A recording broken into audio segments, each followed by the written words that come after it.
Welcome back to Harsh Harshadi channel. நம்ம சேனலில் இன்றைக்கி வந்து பார்த்திங்க அப்படின்னா வெள்ளிக்கிழங்கு சக்கரை வெள்ளிக்கிழங்கு குழம்பு வத்த குழம்பு வச்சுருக்கேன். ஸ்பைசஸ்லாம் தனியாக அரைச்சி போட்டு வைக்கிறது. இது தனியாக ஒரு டிஃப்ரெண்ட் டேஸ்ட்டு கொடுக்கும். அதனால் அந்த வத்த குழம்பு இப்போ வச்சுருக்கேன் இன்றைக்கி. அடுத்தது வந்து பரங்கிக்காய் போட்டு தேங்காய் போட்டு கறி, அதாவது பொரியல், இது ரெண்டும் செஞ்சுருக்கேன். இது ரெண்டு ரெசிபியும் இன்றைக்கி வந்து உங்களுக்கு வந்து வீடியோவில் அப்லோட் பண்ணியிருக்கேன். பாருங்கள், எப்படி இருக்குன்றத கமெண்ட்ஸில் எங்களுக்கு சொல்லுங்கள். இன்றைக்கி காலையில் பார்த்திங்க அப்படின்னா ரொம்ப பிஸிங்க. காலையில் மார்கழி மாதம் நான் கோயிலுக்கு போயிட்டு வந்தேன். கோயிலுக்கு போயிட்டு வந்தோடனே கொஞ்சம் லேட் ஆகி போச்சு. அர்ஷனுக்கு டிஃபன் பாக்ஸ் கட்டணும். அடுத்தது வந்து பார்த்திங்க அப்படின்னா அர்ஷனி வேறு நைனே தேடிகிட்டே இருந்தால் வரத்துக்குள்ளே அர்ஷனுக்கு டிஃபன் பாக்ஸ் கட்டிட்டு, அதுக்கப்புறம் வந்து இவளுக்கு எங்கள் வீட்டுக்காரருக்கு மாப்பிள்ளைக்கு எல்லாருக்கும் டிஃபன் பாக்ஸ் கட்டி டிஃபன் பண்ணி அனுப்பணும். ஆளாருக்கு நானுக்கு ஒரு வேலை, கிருத்திகா ஒரு வேலை, டக்கு டக்குன்னு முடித்தோம். அன்றைக்கி முடிக்கும்போது பார்த்திங்கன்னா சரி சக்கரை வெள்ளிக்கிழங்கு இருந்தது, அதை போட்டு வந்து வெத்த குழம்பு வந்து ஸ்பைசஸ்லாம் அரைச்சி போட்டு வெத்த குழம்பு பண்ணுவோம். அது எப்போ பாரு சாதாரண வெத்த குழம்பு சாம்பார் பொடி போட்டு பண்ணுறோமே, எப்படி பண்ணுவோம் அப்படின்றதுக்கோசரம் அது பண்ணிடுங்க. அதுக்கு எப்படி அது என்னென்ன தேவை அப்படின்றத இப்போ போடுறேன் பாருங்கள். பார்த்திங்கன்னா அதில் வந்து 2 ஸ்பூன் வந்து தனியாங்க, 1 ஸ்பூன் வந்து உளுத்தம்பருப்பு, ஒரே 1 ஸ்பூன் வந்து துவரம்பருப்பு, ஒரு 1/4 ஸ்பூன் மிளகு, 1/4 ஸ்பூன் வந்து வெந்தயம், இது எல்லாத்தையும் போட்டு நல்லா வந்து வறுத்துக்கணுங்க. வறுத்து அதை வந்து மிக்ஸி ஜாரில் நல்லா பொடி பண்ணி வச்சிடணும். அடுத்தது வந்து பார்த்திங்க அப்படின்னா கடுகு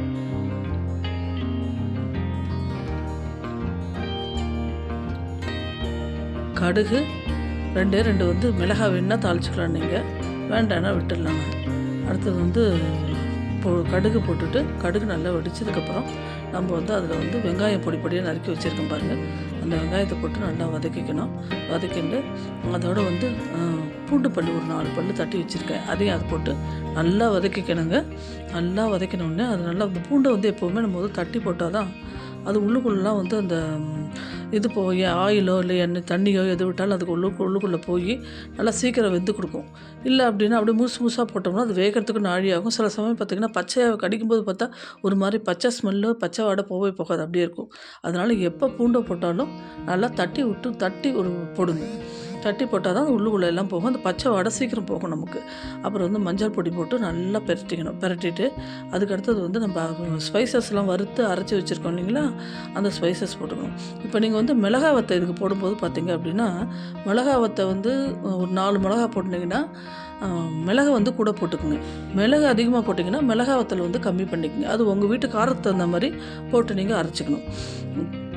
எல்லாத்தையும் ரெடி பண்ணிவிட்டு அதுக்கப்புறம் அதில் போட்டு நல்லா இப்போ அந்த வெங்காயத்தோடையே போட்டு நல்லா வதக்கிடுங்க.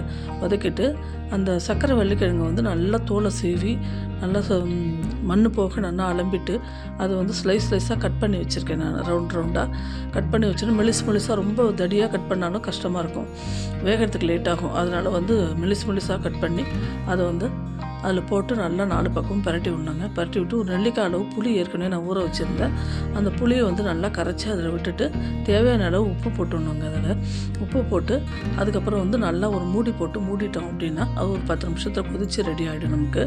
இது வந்து ரெடி பண்ணிக்கணுங்க. இங்கே இதுதான் இதுக்கு ஸ்பைசஸ் வந்து இன்னொரு தடவை என்னென்னன்றதை சொல்கிறேன், அதையும் வேணாலும் கேட்டுக்கங்க. இன்னொரு தடவை என்னென்னா அது பார்த்திங்க அப்படின்னா 1 ஸ்பூன் 2 ஸ்பூன் தனியா, 1 ஸ்பூன் துவரம்பருப்பு, 1 ஸ்பூன் வந்து துவரம்பருப்பு, 1 ஸ்பூன் வந்து உங்களுக்கு வந்து உளுத்தம்பருப்பு, 1/4 ஸ்பூன் வந்து மிளகு, ஒரு 4-5 மிளகாய் வச்சுக்கோங்க. அதோட மிளகாய் அளவை வந்து கம்மி பண்ணிங்க, உங்கள் வீட்டுக்காக தகுந்த மாதிரி. ஒன்றும் மிளகாவை கம்மி பண்ணிங்கன்னா மிளகு அதிகம் வச்சுக்கோங்க, மிளகை வந்து கொஞ்சமாக வச்சுட்டிங்கன்னா மிளகாவை கூட வச்சுக்கோங்க, உங்கள் சௌரியம். வெந்தயம் 2, இது எல்லாத்தையும் சேர்த்து நல்லா வறுத்து பொடி பண்ணிக்கணும். இதை ஞாபகம் வச்சுக்கோங்க. அவ்வளோதான். பொறுமைனா ரொம்ப அவ்வளோ டேஸ்ட்டாக ரொம்ப நல்லா இருந்தது. இன்றைக்கி அந்த குழம்பு கொஞ்சம் சூப்பராக இருந்தது. நம்ம சாதாரணமாக வைக்கிற வெத்த குழம்போட கொஞ்சம் டிஃப்ரெண்ட்டாக இருந்தது. சாதாரணமாக பண்ணும்போது என்ன பண்ணுவோன்னா இதே மாதிரி தான் எல்லாம் போட்டு காயெல்லாம் போட்டு வதக்கிட்டு அதில் வந்து 2 ஸ்பூன் சாம்பார் பொடி வச்சுருக்கேன் இல்லையா, அதை 2 ஸ்பூன் போட்டு நல்லா வதக்கிட்டு கொஞ்சம் எண்ணெய் கொஞ்சம் கூட ஊற்றுவோம். அதுக்கு ஊற்றிட்டு நல்லா கெட்டியாக கொதிச்சு புளித்தளம் ஊற்றி உப்பு போட்டு கெட்டியாக கொதிச்சோன்னு இறக்குவோம். அது ஒரு டேஸ்ட்டு. இது பார்த்திங்கன்னா ஸ்பைசஸ்லாம் அப்போதைக்கு அரைச்சி விடும்போது அது வந்து ரொம்ப நல்லா இருந்ததுங்க. அது ஒன்று செஞ்சு முடித்தேன், ரொம்ப டேஸ்ட்டாக இருந்தது. அடுத்தது பார்த்திங்க அப்படின்னா இந்த பரங்கிக்காய் வந்து கொஞ்சம் இருந்தது. பரங்கிக்காய் கறின்னா பொரியல்னால் எங்கள் வீட்டில் எல்லாருக்கும் ரொம்ப பிடிக்கும். அந்த பரங்கிக்காய் பொரியல் பார்த்திங்க அப்படின்னா பரங்கிக்காய் வந்து நல்லா வந்து தோல் சீவிட்டு பொடியாக நறுக்கிக்கணுங்க. நறுக்கிட்டு ஒரு இடுப்பு செட்டில் எண்ணெய் ஊற்றி கடுகு நல்லா வெடித்த உடனே உளுத்தம்பருப்பும் கடலப்பருப்பையும் போட்டுட்டு அந்த பரங்கிக்காவை நறுக்கி வச்சுருக்கிற பரங்கிக்காவை போட்டுடணும். போட்டுட்டு அது நல்லா சுழட்டிக்கிட்டு அதில் வந்து பார்த்திங்க அப்படின்னா நம்ம வந்து நான் எப்போவுமே வந்து என் வீடியோ பார்க்குறவங்களுக்குலாம் தெரியும், மல்லித்தூள் மிளகாத்தூள் எதுவும் தனித்தனியாக போட மாட்டேன். நான் ஏற்கனவே அரைச்சி வச்சுருக்கேன் இல்லையா சாம்பார் பொடி, அதிலே வந்து இந்த ஸ்பைசஸ் அத்தனையும் இருக்கும். அதனால் அதை மொத்தமாக ஒரு 1.5 ஸ்பூன் வந்து சாம்பார் பொடியை போட்டுட்டு உப்பு மஞ்சள் பொடி போட்டுட்டு நல்லா கிளறி தண்ணி திட்டமாக தண்ணி ஊற்றி, அதுக்கு ரொம்ப தண்ணி கூடாது, சும்மா ஒரு 2 கை தெளித்தோம்னா போதும். தெளிச்சுட்டு ஒரு மூடி போட்டு மூடி வச்சுருந்தாங்க. மூடி வச்சுருந்தா அந்த பரங்கிக்காய் இது வந்து அவ்வளோ டேஸ்ட்டாக இருக்கும். அதுவும் இந்த சீசனுக்கு வந்து இந்த பனி அதிகமாக இருக்கிறதுனால இதில் வந்து இந்த பரங்கிக்காய் வந்து கடவுள் பாருங்கள் கரெக்டாக இயற்கைக்கு தகுந்த மாதிரி எல்லாமே படைச்சிருக்கான் நமக்கு. இந்த பரங்கிக்காய் சாப்பிடும்போது அவ்வளோ அந்த உடம்புல இருக்கிற அந்த கூடிங்கெல்லாம் கொஞ்சம் குறைஞ்சி ஹீட் கொடுக்கும் அப்படின்வாங்க. பரங்கிக்காய், உருளைக்கிழங்கு இதெல்லாம் இந்த சமயத்தில் வந்து பூமிக்கு அடியில் விளையிறது மேலே விளையிறதுல ஒரு சில காய்கறிகள் வந்து சாப்பிட்ணும் அப்படின்வாங்க. இந்த கிழங்கு வகைகளை வந்து இந்த சமயத்தில் நிறைய எடுத்துக்கணும் அப்படின்வாங்க. ஆனால் சுகர் பேஷண்ட்ஸுக்கு பார்த்திங்கன்னா கிழங்கு வகை எடுத்துக்கவே கூடாதுன்னுவாங்க. பட் ஆனால் இந்த மாதிரி சமயத்தில் ஒரு நாள் 2 நாள் எடுத்துக்கிறதுல ஒன்றும் தப்பு கிடையாது. பரங்கிக்காவும் இந்த காரசாரமான அந்த சக்கரவள்ளி கிழங்கு வெத்த குழம்புக்கும் இந்த பரங்கிக்காய்க்கு வந்து கொஞ்சம் இனிப்பாக மைல்டு இனிப்பாக இருக்கும் இல்லையா, அந்த பரங்கிக்காய் வந்து கறிக்கும் ரொம்ப டேஸ்ட்டாக ரொம்ப நல்லா இருந்ததுங்க. காலையில் பார்த்திங்கன்னா பிரேக்ஃபாஸ்ட்டுக்கு வந்து தோசை வார்த்தோம். அதோடு வந்து பார்த்திங்க அப்படின்னா தேங்காய் சட்னி அரைச்சிருந்தோம். அப்புறம் அர்ஷன் வந்து தயிர் சாதம் வந்து தாளித்து கொடு அப்படின்னா தயிர் சாதம் போட்டுட்டு தயிர் சாதத்தை நல்லா தாளிச்சிட்டு அவனுக்கு அடுத்தது வந்து இந்த இது கேட்டிருந்தாங்க, பீட்ரூட் சட்னி தொகையில் கேட்டிருந்தாங்க. அந்த பீட்ரூட் சட்னி வந்து நல்லா அவனுக்கு செஞ்சு வச்சு அதுவும் இருந்தது எங்கள் வீட்டில். எல்லாத்தையும் தொட்டு இன்றைக்கி சாப்பிட்டு முடித்தோங்க. இன்றைக்கி பழுப்பு எங்களுக்கு இப்படி தான் போச்சு. நீ பாருங்கள் நல்லா கொதிச்சு போச்சு. கொதித்த உடனே அதில் வந்து பெருங்காயத்தை போட்டிருக்கேன். பெருங்காயம் கருவேப்பிலை எல்லாம் போட்டிருக்கேன். இந்த காய் வந்து வெந்து போச்சா அப்படின்றத வந்து பார்த்துட்டேன்னா நல்லா வெந்திருந்தது. நல்லா அது கரண்டியால் அமுக்கி பார்த்த உடனே நல்லா வந்து வெந்திருந்தது. சரி அதை அப்படியே வந்து இது பண்ணிக்கலாம், ஆஃப் பண்ணிடலாம் அப்படின்ட்டு ஆஃப் பண்ணிட்டேன். இந்த இடத்துல பரங்கிக்காவும் பொரியலும் ரெடி ஆகிடுச்சுங்க.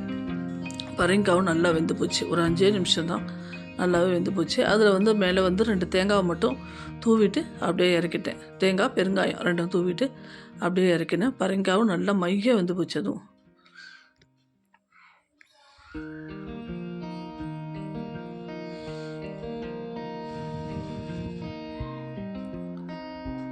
பார்த்திங்களா, இந்த மாதிரி எண்ணெய் வந்து நல்லா மேலே மதங்கி வருங்க. நல்லா காய் உள்ளுக்குள்ளே சக்கரவள்ளி கிழங்கு வெந்ததுக்கப்புறம் அந்த எண்ணெய் வந்து மேலே வரும். அதுதான் இதுக்கு வந்து கணக்கு. அந்த பதம் வந்தோடனே நம்ம வந்து குக்கரை கேஸ் ஆஃப் பண்ணிடலாம்.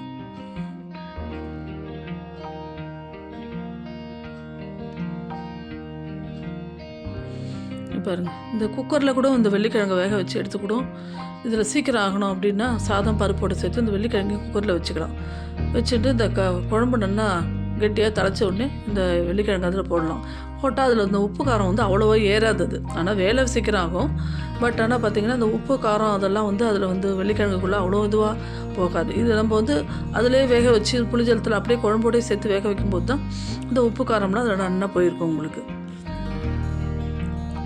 இவ்வளோ தாங்க எங்கள் வீட்டு சமையல். சாதம், சக்கரவள்ளி கிழங்கு வெத்த குழம்பு, அடுத்தது வந்து பரங்கிக்காய் கறி, பீட்ரூட் தொகைல்னு சொன்னால் சட்னி. வீடியோ பார்த்துருப்பீங்க, எல்லாருக்கும் பிடிச்சிருக்குன்னு நம்புகிறேன்.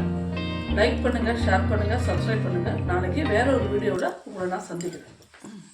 நன்றி, வணக்கம்.